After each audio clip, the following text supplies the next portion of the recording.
Эгер сиз чыркыраган чындыкты, жүрөккө жакын эмоцияны уккуңуз келсе, биздин модераторго жазылыңыз. Чимкириктер чимкирип салды. Алар өлкөнү башкарып жаткан баш мыйзамга баш багып, баш ийип да койбойт. Ким бийликке келип билегин көрсөтсө, 120 депутат чимкириктер ошонун көрсөтмөсү менен болот. Бул сөздүн автору Атамбаев айткандай, мурдуңду тарт десе, чимкиригин тартып калышат. Андай команда болбосо, чимкириктерин коюлатып жүрө бергидей. Жакында дагы чимкирик экендигин өздөрү далилдешип, мыйзамдан четтеп жайга чейин 2021 жылдын июнь айына өздөрүн мандаттыгын узартып алганга кол көтөрүп беришти. Баш мыйзам буга жол бербейт. Мыйзам боюнча чимкирик аталган депутаттардын мөөнөтү ушул айдын октябрдын 28-inde токтойт. Буга ылайык БШК Кыргыз Республикасынын Жогорку Кеңешине шайлоону 2020 жылдын 20-декабрына белгилеген. Өлкөдө нан кымбаттады. Учурда күз келип, оруп жүйүнө жыйналганы менен азык-түлүктүн баасы асман чапчып барат. Нанга болгон баа 5 сомдон 10 сомго чейин көтөрүлсө, майга болгон баа 30 сомдон 50 сомго чейин көтөрүлгөн. Баанын көтөрүлгөнү учурда өлкөдө экономикалык кризис менен түшүндүрүлсө, кээ бири сомго доллардын көтөрүлгөнү менен айтып келишет. Ошондой эле Казакстандан келген ундун баасы да тездик менен өскөн.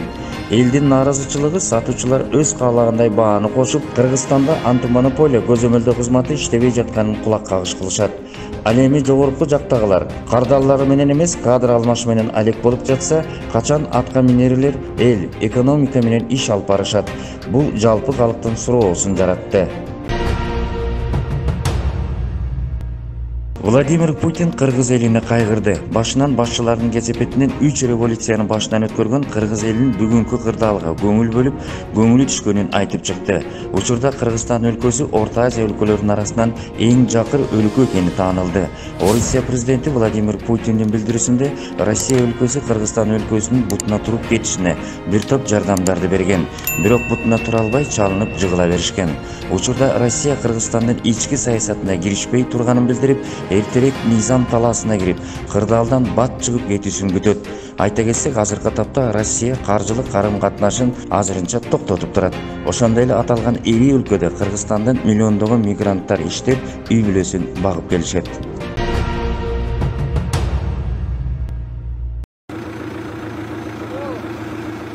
Ассалому алейкум, чатандыктар. Мына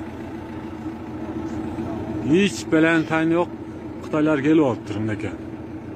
Ne de açılışlar oldu et. Ne ngarak ola. Ne teknikaları.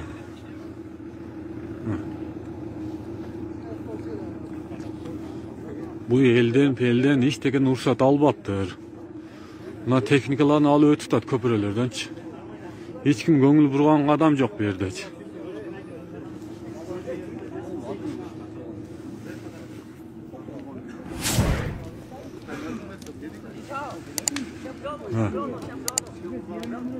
Жақында жatan Қытай басады.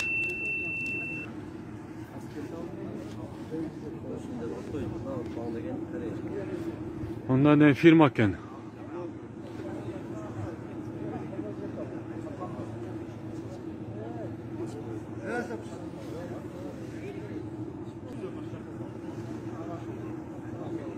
Эгер сиз чыркыраган чындыкты, жүрөккө жакын эмоцияны уккуңуз келсе, биздин модераторго жазылыңыз.